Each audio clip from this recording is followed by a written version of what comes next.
when I first learned about ketosis, blood, I was told and understood that the blood test didn't necessarily give you feedback as to how you were utilizing ketones if you were taking exogenous ketones, because you just drink a whole bunch of exogenous ketones, the blood will increase, but that's not necessarily indicating that you're actually creating ketones in your own body from dietary fat or from burning your own body fat, whereas the breath test was more accurate. Would that be correct?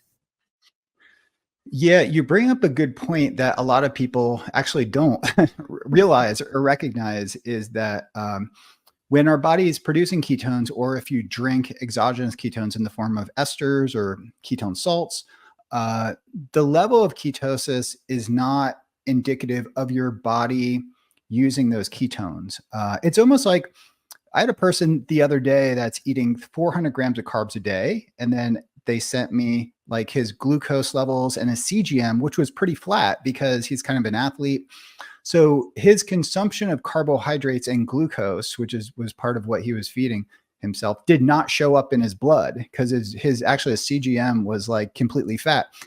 So, and I see that in people that are metabolically healthy, especially athletes, that they can consume ketones, and because there's rapid ketone utilization in the tissue, there's rapid ketone disposal.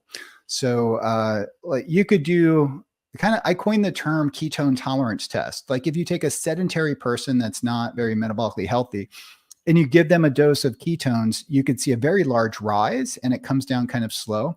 Whereas someone who's like lean and metabolically fit, if they consume ketones, they clear it really quick. And that's their body, their brain, their heart, and peripheral tissues using the ketones as an energy source. So this needs to be appreciated. With the ketone salts, they get absorbed slower. The ketone esters and like 1,3-butanediol need to be metabolized by the liver, which is actually not. Although we've published, a lot of what we published is with the ketone esters. The issue I have with the esters is that they're typically 1,3-butanediol based, and to convert them to ketones, it goes through the alcohol dehydrogenase pathway, and you create like a beta hydroxybutyrate aldehyde. And it's putting stress on your liver. It's not doing your liver any favors. I'll just put it that way. Whereas the salts, it's bound to a monovalent or divalent cation. That was actually the original idea that I had that, became like patents later, that you can take sodium, potassium, calcium, magnesium, and bind it to beta hydroxybutyrate.